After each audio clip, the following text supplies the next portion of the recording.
Good morning friends. সকাল 8:30 বাজে। তো আমরা আজকে ডিসাইড করলাম তারাপীঠে যাবো। ভেবেছিলাম বাড়ি থেকেই ব্লগটা দেবো, কিন্তু বাড়ি থেকে ব্লগটা দিতে পারলাম না, একটু তাড়াহুড়া করে বেরিয়ে গেলাম। তো এখন আমরা অন দ্য ওয়ে রাস্তায় আছি। এখন আমরা তারাপীঠের জন্য রওনা দিয়েছি। ও রাস্তায় যেতে যেতে ছোট ছোট ক্লিপ আপনাদের আমি শেয়ার করব।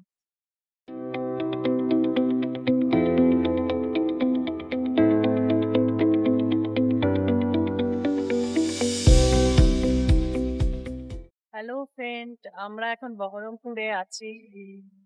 তো আমরা এখন বহরমপুরে পৌঁছে গেছি। এরপর আমরা আর 1-1.5 ঘন্টার মধ্যে তারাপীঠে পৌঁছে যাব। এখন আমরা এই ধাবাটার মধ্যে একটু দাঁড়িয়েছি, একটু চা কফি কিছু খাবো, খেয়ে তারপরে আমরা এখান থেকে আবার বাড়ি দিয়ে তারাপীঠের জন্য রওনা দেবো। এখন আমরা ধাবাতে বসে আছি, তারপর এখন চা আসবে, আমরা চা খাবো।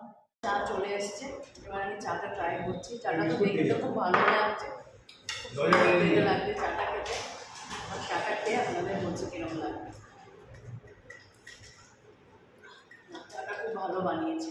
এই আমাদের ভাই সব ভালো সুন্দর খাবার দাবার দিল। তোমরা যে যে এদিকে বহরমপুরের দিকে আসবে এই ধাবাতে অতি অবশ্যই আসবে, খাওয়া দাওয়া খুবই ভালো। ফাইনালি আমরা চলে আসলাম তারাপীঠ।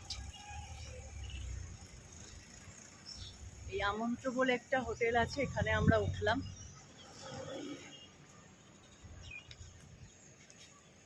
সারাদিন জার্নি করার পর এখন এসে পৌঁছালাম তারাপীঠে। এটা রিসেপশন।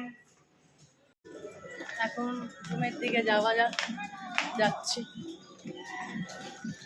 যাওয়া হচ্ছে সবাই মিলে। ভীষণ গরম, ভীষণ রোদ, তাকানো যাচ্ছে না, ভীষণ গরম।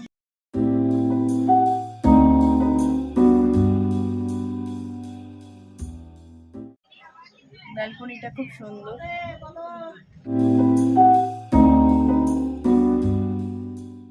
এই যে আমাদের দিদি গার্ডেনার, দেখো কি সুন্দর গার্ডেনটাকে মেনটেন করে রেখেছে, সুন্দর করে সাজিয়ে রেখেছে। আমাদের এটা ম্যাডাম খুব ভালো, কথাবার্তা খুব সুন্দর। এই দেখো এই একটা দিদি এখানে, খুব ভালো, খুব সুন্দর। দেখো আমাকে কত আদর করছে। ফাইনালি আমরা রেডি হয়ে গেলাম, এখন আমরা যাচ্ছি মন্দিরে পুজো দিতে। মায়ের মন্দিরে চলে এসেছি। দেখো সবাই মায়ের মন্দিরে হয়ে গেল। মন্দিরের ভেতরে ক্যামেরা তো অ্যালাউ নেই, তাই নিয়ে গেছিলাম, নিয়ে যেতে দেয়নি আমাদের। মন্দিরের ভেতরে ক্যামেরা অ্যালাউ নেই, তাই এখানে পুজো করে বেরিয়ে আসলাম। এসে আপনাদের সাথে আবার দেখা। তারাপীঠে এসে এই ব্লগটা আমার first blog, Uber voice blog. তো জানি না আপনাদের কেমন লাগবে। আমি চেষ্টা করেছি যতটা আমার বেস্ট দেওয়ার আমি দিয়েছি। ফার্স্ট ব্লগ করেছি, তো একটু ভালো হবে খারাপ হবে, প্লিজ আপনারা একটু দেখবেন। ভালো লাগলে সাবস্ক্রাইব করবেন।